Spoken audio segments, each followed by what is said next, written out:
안녕하세요. 저는 처제와 함께 살고 있는 50대 남자입니다. 어쩌다 처제와 이렇게 함께 살게 되었는지 궁금하신 분들이 많을 것 같습네요. 처음부터 처제와 같이 살게 된 것은 아니었고, 그 전까지는 집사람과 함께 둘이 알콩달콩 살아가고 있었습니다. 저와 집사람은 대학생 때 처음 서로를 알게 되었고, 그때 당시 저는 재수생이었습니다. 공부를 못했다기보다 집에 좋지 않은 일이 있어서 그 당시 대학교를 꿈도 꾸지 못했죠. 아버지의 사업이 넘어가서 빚쟁이들에게 쫓겨다니느라 집을 계속해서 바꿔서 도망다니기 바빴었습니다. 대학교 지원은커녕 고등학교도 제대로 나가지 못해서 출석 일수가 부족해 혹시나 졸업도 못할까봐 전전긍긍하며 지냈었네요. 그래도 다행히 아버지의 지인들께서 도와주셔서 반년 만에 어느 정도 상황은 나아졌었죠. 결국 저는 다시 공부를 이어갔고 그렇게 일반적인 남들보다 1년 늦게 대학에 진학하게 되었습니다. 그렇게 입학한 대학교에서 처음부터 허둥거려서 기숙사를 신청하는 시기도 놓치고 말았습니다.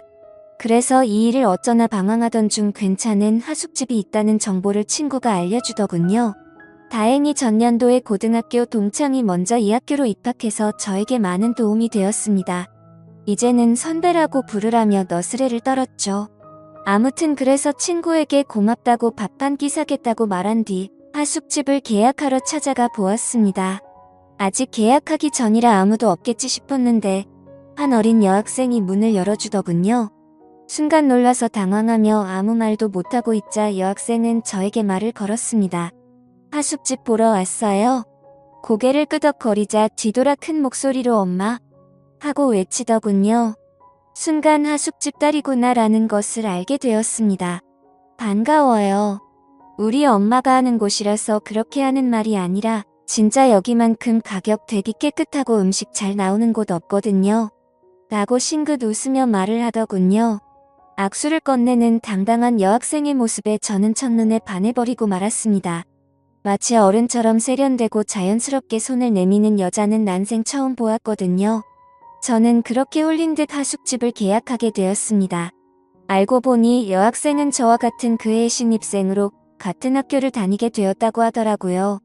게다가 우연인지 인연인지 그녀와 저는 전공마저 똑같아서 급속도로 친해지게 되었죠. 제가 재수한 사실을 알고 오빠라고 부르는데 행동은 저보다 훨씬 어른스러워서 참 신기했어요. 하숙집 맨 위층은 주인 아주머니와 여학생 그리고 그 여학생의 여동생까지 셋이 살고 있었습니다. 그녀와 저는 점점 친해져갔고 이야기를 나누던 중 제가 재수한 이유에 대해서 궁금해하길래 솔직히 말해줬죠. 아버지의 사업 때문이라며 조금은 원망스럽다는 투로 이야기하자 그마저도 부럽다고 하더라고요.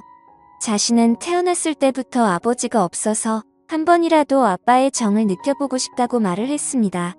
그 말을 듣는 순간 제가 불평불만을 했던 사실이 부끄러워지더라고요. 아버지가 보고 싶다며 눈물을 글썽이는 그녀의 얼굴을 보자마자 저도 모르게 고백을 해버렸습니다. 내가 그 빈자리 다 채워줄게. 가족이 되어서 절대 널 외롭게 두지 않을 거야. 말해놓고도 제가 무슨 소리를 한 건지 제 스스로도 깜짝 놀라서 얼굴이 빨개졌습니다. 그런 저를 빤히 보더니 귀엽다는 듯 오히려 제 머리를 쓰다듬으며 말하더군요. 앞으로 얼마나 잘하나 지켜볼 테니 한번 노력해봐요. 그녀의 말에 그게 대체 무슨 뜻이냐고 수락인지 거절인지 다시 한번 물어봤죠. 여유있게 웃으면서 맞춰보라는 그녀와 허둥지둥대며 새빨개진 저는 그날 연인이 되었습니다. 그녀가 바로 지금의 집사람이죠. 그때 당시의 처제는 나이가 너무 어려서 생각이 잘 나지 않습니다. 기억을 더듬어 보면 늘 하숙집 아주머니 앞치마 끝자락을 꼭 잡고 서 있던 것 같아요. 제법 나이 차이가 나는 두 자매였죠. 집사람이 20살일 때 처제는 6살이었습니다. 아버지가 일찍 돌아가셨는데 처제는 어떻게 존재하는지 묻고 싶었지만 그 당시에는 왠지 물어보면 안 될 것 같아서 물을 수 없었어요. 장모님께서 잠시 만나셨던 남자에게서 생긴 아이라는 건 나중에 알게 된 사실이었습니다. 그러나 처제가 태어날 때쯤 이미 헤어지고 연락이 되지 않아서 장모님께서 혼자 키우셨다고 하더군요. 그런 처제에게 저는 오빠이자 삼촌 그리고 아버지 같은 사람이었습니다. 두 자매는 아버지 없이 살아와서 그런지 무척 정에 목말라 있었어요. 그래서인지 저를 참 잘 따랐습니다. 저도 그런 그녀들을 보면 안쓰러워서 한없이 잘해주고 싶더라고요. 아무튼 1년 동안 예쁜 사랑을 키워가던 중 저는 대학 1학년을 마친 후 군대를 가게 되었습니다. 울먹이는 그녀에게 기다리기 힘들면 그냥 다른 남자 만나도 된다고 했지만 고개를 가로저으며 꼭 기다릴 거라고 하더군요. 솔직히 저는 기대하지 않았습니다. 제 주변에도 군대를 가면 99% 고무신을 거꾸로 신는다는 이야기밖에 없었기 때문에 진작부터 마음을 비우게 되더라고요. 기다리면 고맙지만 그렇지 않더라도 원망하지 않겠다는 마음이었죠. 그래서 첫 번째 휴가를 나왔을 때 그녀에게 연락이 오지 않았어도 조금은 서운할 뿐 그럴 수 있다고 생각했습니다. 하숙집을 찾아가 볼까 생각도 했지만 괜히 미련 떠는 것을 보여주고 싶지 않아서 그냥 복귀를 했습니다. 두 번째 휴가를 나왔을 때에도 깜깜무소식이었습니다. 저는 그래서 이제 아예 끝났구나 싶었죠. 그러던 어느 날 부대로 누군가 면회를 왔다고 하는 것입니다. 혹시 그녀일까 싶어서 서둘러 갔더니 그곳에는 전혀 예상치 못했던 여자가 앉아 있었습니다. 바로 장모님이었죠. 왜 여기에 혼자 오셨냐고 물으니 펑펑 울면서 자기 딸 좀 말려달라고 하는 것입니다. 그래서 저는 영문도 모른 채 어리둥절할 뿐이었죠. 정황상 제가 차인 건데 대체 뭘 말려달라는 건지 모르겠다고 하자 제 가슴을 치시며 화를 내셨습니다. 너 때문에 내 딸이 임신했다고. 자신과 똑같은 길을 걷게 하고 싶지 않았는데 이놈의 팔자가 어찌나 사나운 건지 라면서 말하시더라고요. 아휴 진짜 내가 못 산다. 너한테 민폐 끼치지 않겠다고 혼자 나와서 기른다는데 내 속이 다 썩어 문드러지겠다. 어쩌면 좋니? 그 이야기를 듣는 순간 머리를 한대 맞은 것처럼 띵하더군요. 그녀는 제 예전 한마디 때문에 임신 사실을 숨긴 것입니다. 이때 전 그녀와 술을 마실 때 제가 무심코 한 말이 있었거든요. 난 우리 아버지처럼 자식들 고생시키기 싫어. 가진 것도 없는데 무작정 애를 낳으면 어떡해. 애들이 뭐 그냥 알아서 쑥쑥 크는 줄 아는데 진짜 답답해 죽겠다. 난 절대 돈 없이 애들 키우지 않을 거야. 내 능력이 되기 전까지 아이를 가질 생각도 안 할 거고. 만약 내가 돈을 많이 못 벌잖아. 난 그럼 아이를 갖지 않을 거야. 제가 술 기운에 짓거린 그 말들 때문에 저에게 임신 사실을 알리지도 못하고 혼자 전전긍긍하다가 숨어버린 것이었죠. 저는 너무 미안해서 눈물이 흘렀습니다. 미련한 저 때문에 마음고생을 시켜서 정말 속상했습니다. 그 다음 휴가를 나가자마자 그녀를 찾아가서 무릎을 꿇었습니다.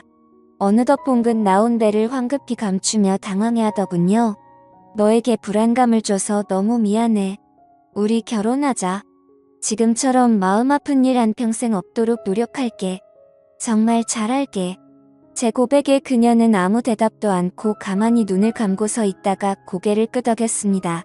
그렇게 저는 아빠가 되었고 남편이 되었습니다.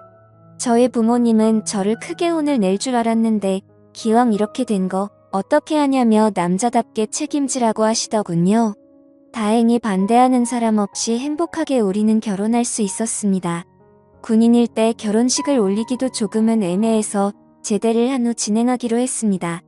집사람도 배가 점점 불러와서 차라리 아이를 낳고 웨딩드레스를 입고 싶다며 그때 가서 식을 올리는 게 좋다고 하더군요. 휴가 나온 날 혼인신고를 미리 하러 동사무소에 가는데 참 기분이 싱숭생숭했습니다. 내가 유부남이라니. 곧 우리를 쏙 닮은 아이가 생긴다니 정말 믿겨지지 않았죠. 무사히 출산을 하고 휴가 때마다 커가는 아이의 모습을 보며 혼자 육아를 담당하는 집사람에게 참 미안하고 고마웠습니다. 장모님도 많이 도와주셔서 다행이라고 생각이 들었어요. 이제 막 초등학교에 올라간 처제는 마치 자신의 동생이 생긴 것 같다며 좋아했죠. 언니이자 이모가 된 처제는 어린 나이에도 스스로 나서서 분유도 먹이고 기저귀도 갈아주는 등 그 나이 때의 아이들과 달리 기특한 모습을 보였습니다. 제대 후 우리 둘 다 아직 학생의 신분이라서 졸업 전까지 장모님네 하숙집에서 신세를 지기로 했어요. 대신 제 방은 예전 그 하숙생들의 방이 아닌 맨 위층 집사람의 방에서 같이 지낼 수 있었습니다. 변변찮은 신혼집 하나 마련하지 못해서 미안하다며 취직하자마자 제일 먼저 집을 마련하자고 집사람과 굳게 다짐했습니다. 전 그렇게 졸업을 하고 취직을 했습니다. 처음엔 작은 원룸을 얻어 월세부터 시작했어요. 그 뒤로는 알뜰살뜰 저축을 해서 투룸으로 옮겼고 몇 년 후에는 전세금을 모을 수 있었습니다. 만약 서울이면 엄두도 못 냈을 텐데 지방 도시라서 그나마 가능했던 것 같네요. 그렇게 알콩달콩 살아가고 있을 무렵 불행의 시작을 알리는 전화벨이 울렸습니다. 웬만하면 근무 시간에 전화를 잘하지 않는 집사람인데 대체 무슨 일이지 싶어서 전화를 받았습니다. 아내는 울먹이는 목소리로 장모님께서 쓰러지셨다고 하는 것입니다. 지금 구급차로 이동 중인데 너무 무섭다며 와줄 수 있냐고 하더군요. 저는 곧바로 병원으로 달려갔습니다. 그곳에서는 우리 딸과 처제를 부둥켜 안고 울고 있는 집사람이 있었죠. 그날 그렇게 허망하게 장모님께서는 갑작스러운 심근경색으로 세상을 떠나셨습니다. 몇 명 오지 않는 장례식에서 집사람은 숨 넘어가듯 울다가 몇 번이나 혼절했는지 모릅니다. 아버지 없이 자라서 20대의 어머니까지 잃는 슬픔은 감히 제가 헤아리지 못할 정도였죠. 안타까운 그 모습을 보며 저는 우리 집사람과 우리 딸 그리고 처제까지 내 손으로 지켜야 한다고 결심했습니다. 이후 집사람도 결심한 듯 자신도 일을 하겠다고 하더군요. 4명의 식구가 먹고 살려면 할 수 없다면서 말이죠. 처제도 일찍부터 철이 들어서 학교를 마치고 집에 와서 딸을 봐주겠다고 했습니다. 집사람은 대학교를 겨우 졸업했지만 임신과 출산을 하느라 학점이 그리 좋지 못했고 졸업 후 취업 활동도 없었기 때문에 평범한 회사에 들어가긴 무리였습니다. 하는 수 없이 다른 일을 알아보게 되었죠. 마트 계산원부터 식당 서빙 주방 참모까지 말 그대로 닥치는 대로 일을 하더군요.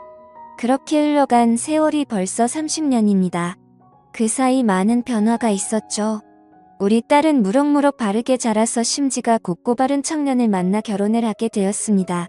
특이한 점이 있다면 사위가 우리나라 사람이 아닌 것이었죠. 딸은 한국에 잠시 놀러온 독일 청년을 만나 사랑에 빠졌고 그렇게 둘은 결혼을 하게 된 것입니다. 그래서 현재 딸은 독일에서 사위와 거주하고 있고 1년에 한 번씩 한국에 놀러오고 있고요. 처제도 결혼을 하긴 했었습니다. 직장 동료와 만나서 결혼을 했는데 생각보다 결혼 생활이 순탄치는 않았던 것 같았습니다. 자주 싸우고 우리 집에 와서 자고 가는 날이 많길래 집사람과 저는 늘 처제를 걱정했습니다. 대체 무엇 때문에 그리 싸우냐고 물어봐도 걱정하지 말라며 그냥 사랑 싸움이라고 웃고 넘기는데 어떻게 그럴 수 있나요? 딸 같은 마음으로 자꾸 신경이 쓰였습니다. 그러던 어느 날 아내가 심각한 표정으로 제게 말하더군요. 아내가 아무 생각 없이 화장실을 열었는데 그 안에 처제가 샤워를 하고 있었답니다. 그런데 아내는 자신의 눈을 의심했다고 하더라고요. 황급히 몸을 감추는 처제의 팔을 잡아서 자세히 살펴봤는데 팔다리를 제외한 복부와 등에 온통 시퍼런 멍자국이 가득했답니다. 알고 보니 술만 마시면 상습적으로 손을 올리는 인간 같지 않은 놈이었던 거죠.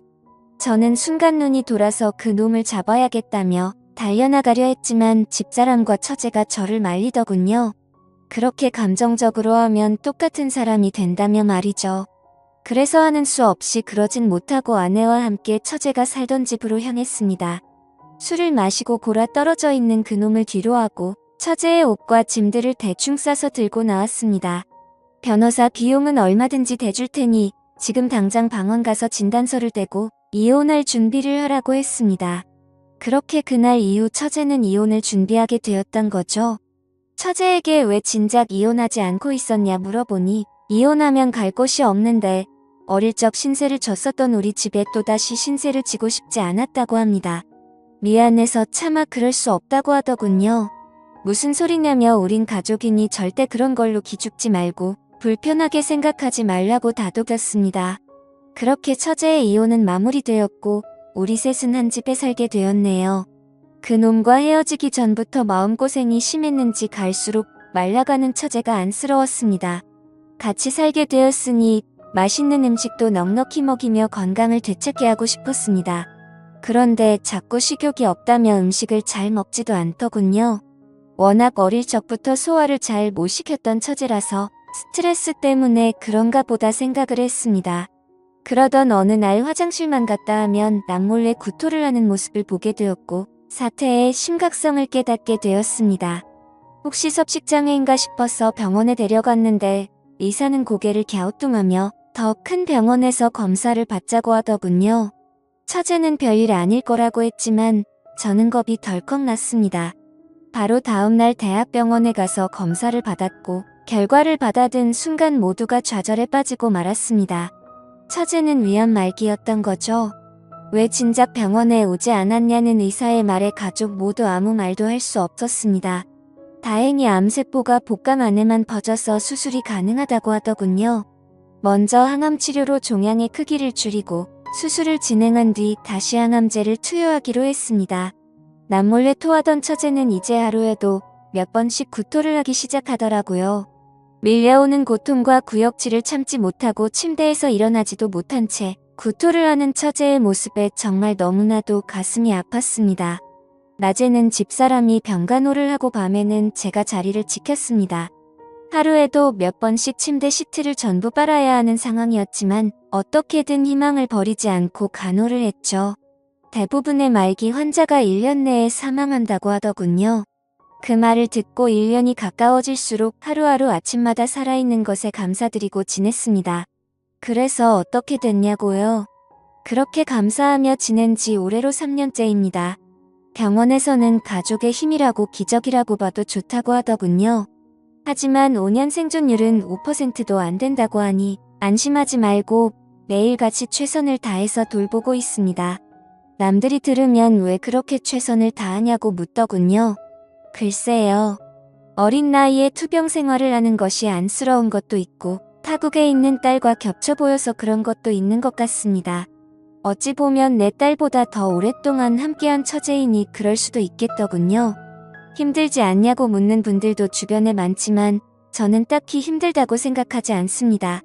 초반에는 조금 힘이 들기도 했지만 이제는 익숙해서 아침에 이를 닫고 밤에 이부자리를 펴듯이 하나의 습관이 된 것 같습니다. 제가 바라는 점은 딱 한 가지입니다. 하루라도 빨리 처제가 완치되는 것이죠. 완치까지는 아니더라도 더 이상 전이가 되지 않길 바랄 뿐입니다. 그래야 우리 집사람도 웃을 수 있고 저도 웃을 수 있으니까요. 저희 가족과 같은 가족분들 모두 힘내시고 기운 내시길 바랍니다. 희망을 버리지 않는 한 행복은 항상 우리 곁에 있으니까요. 감사합니다.